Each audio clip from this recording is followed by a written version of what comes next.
Hello everyone, it is currently Monday, April 4th, 2022, and I wanted to make a video talking about my experience shooting the Sony 55 to 300 on an alpha mount camera. This is the Sony a65. So I'm going to show you the pictures first, and then we'll talk about settings or things like that at the end, okay?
Alright, so a few things to talk about. Number one, I did not use a flash for any of those photos.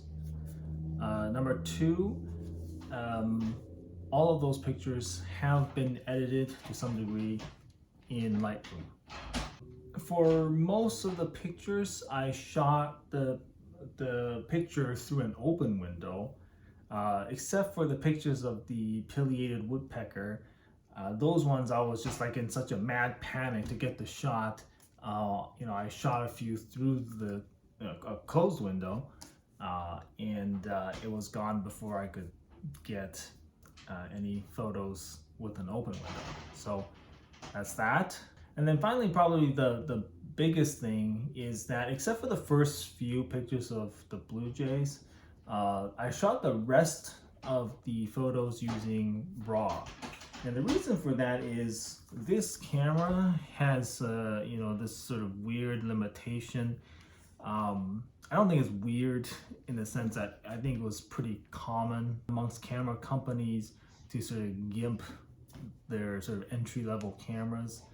And so anyway, I wanted to shoot shutter priority because I wanted to set a very fast shutter speed for bird photography.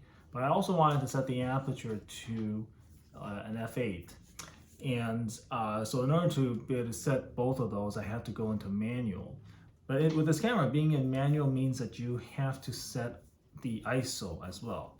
So you can't set shutter speed an aperture and then leave it on auto ISO the way I can do with my mirrorless camera, the a6400, I had to set my ISO as well. So that's kind of a pain. I wasn't able to like perfectly nail exposure. So I figured, well, I'll just shoot it in RAW and try and fix it later. And yes, I guess, you know, I could have fixed JPEGs as well, but I wanted to make sure that, you know, I get the maximum quality even after correction in Lightroom. So I shot it in RAW. Or I shot the majority of the photos in RAW, except for the first few pictures of the Blue Jays. So that's that. While I enjoyed the experience somewhat with the 55-300 on its native A-mount camera, as God intended, there are some differences. I won't say that one is necessarily better than the other, but I find the autofocus speed is actually faster on the native A-mount. Like it'll go boom, you know, whereas with the E-mount camera, it'll go boop, boop, boop. It's still pretty quick, but it takes a few steps to get there, so it's just a little bit, it's just a hair slower. And while for most situations that's fine, like I've adapted A-mount lenses onto my a6400 and shot events. For bird photography, you need like the most speed you can get, and so yeah, so that's why I kind of wanted to try it with this. However, I will say that the autofocus is probably not as accurate on these SLR style cameras compared to mirrorless cameras with their sort of focal plane phase detection. So anyway, so it's a slight difference, but I'll probably go back to shooting this on my E-mount camera. So that's it.